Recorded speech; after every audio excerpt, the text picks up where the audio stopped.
မင်္ဂလာပါရှင်ဒီလိုဒီနေ့ formula ပါပြောင်းနေတဲ့သူတွေရှိလားဒါဆိုရင်ဒီဗီဒီယိုလေးကိုကြည့်လိုက်ပါပြီးတော့နောက်တစ်ခုက flash pay ကိုဘယ်လိုနေရာမှာသုံးမလဲဒါလေးကိုကျွန်တော်တို့ဒီဗီဒီယိုဖိုင်လေးမှာမျှဝေပေးသွားမှာပဲဖြစ်ပါတယ်ရှင်ဒီရှေ့ကတော့ကွန်ပျူတာကွင်းရဲ့ founder and trainer ဒေါ်နန်းကျော်ခိုင်ပဲဖြစ်ပါတယ်ရှင်ဒီရှေ့တော့တော်တော်များများဒီမှာချက်ဆက်ကိုကြည့်လိုက်တဲ့အခါမှာ formula ဘာလေးပြောင်းနေတယ်နော်formula ဘာလေးပြောင်းနေတဲ့အခါမှာဘယ်လိုပြန်ခေါ်မလဲဒါဆိုလို့ရှိရင်ကျွန်တော် view လေးကိုသွားလိုက်ပါပြီးရင်တော့ formula ဘာမှာ check box လေးပြန်ထည့်လိုက်ပါမှန်ချစ်လေးပြန်ထည့်လိုက်နော် formula ဘာဆိုတာကဒါလေးကိုခေါ်တာပါနော်ဒီဘာတန်းလေးကိုခေါ်တာပါ formula ဘာဒီကျွန်တော်ကအရေးကြီးပါတယ်သူထက်မှာကျွန်တော်က send name ပေါက်တယ်ရှိမယ်ပြီးရင် insert function တွေရှိမယ်ဒါလေးတွေကိုသုံးချင်တဲ့အခါမှာကျွန်တော်က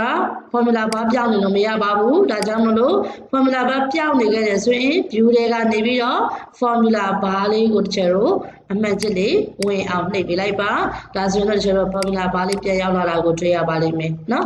okay ဒုတိယတစ်ပိုင်းအကြောင်းကျွန်တော် flash pay ကိုဘယ်လိုနေရာမှာသုံးမလဲ flash pay ရဲ့ shortcut key လေးရှိပါတယ်အဲ့ဒါကတော့ CTRL Control E ပဲဖြစ်ပါတယ်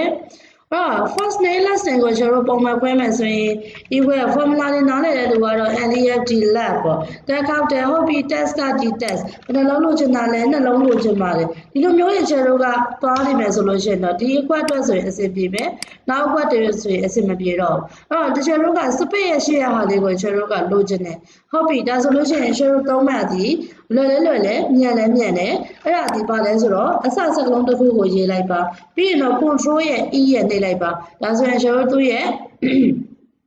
first name နဲ့အကုန်ကြလာတာကိုတွေ့ရပါလိမ့်မယ်တခြားကအသေးရဖြစ်တဲ့အတွက်အသေးလို့ထွက်လာတာเนาะကျွန်တော်ဒီနေရာလေးမှာအကြီးလေးပြန်ရေးလိုက်မယ်ဟုတ်ပြီဒီနေရာလေးမှာ control ရဲ့ E ရဲ့နှိပ်လိုက်မယ်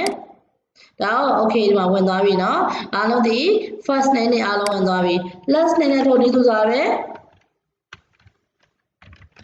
ပြီးရင်တော့ control ရဲ့ E ရဲ့နှိပ်လိုက်ပါ control E ကိုမနှိပ်ဘူးဆိုလို့ရှိရင်ဒီ share ကိုဘယ်ထဲမှာရှိလဲဆိုရင် fail ထဲမှာရှိတယ် flash pay လေးကိုနှိပ်လိုက်ပါဒါဆိုတော့ share flash pay လေးရပါပြီအဲ့တော့ flash pay ရဲ့ shortcut ဒီ control E ပဲဖြစ်ပါတယ်ရှင်ဒီလိုမျိုးအကျိုးရှိပြီးတော့လုပ်ငန်းခွင်အတွက်အသုံးဝင်စေမဲ့ video file တွေကိုနောက်ရက်သင်ခန်းစာမှာထပ်ပြီးတော့နောက်ပေးသွားပါမယ်ရှင်ဒီ share ရဲ့ computer queen page နဲ့ computer queen TikTok YouTube တို့ကို like and follow subscribe လုပ်ပေးဖို့အားလုံးကိုတောင်းဆိုပါတယ်နောက်ရက်သင်ခန်းစာမှာပြန်လည်ဆွေးနွေးကြမယ်နော်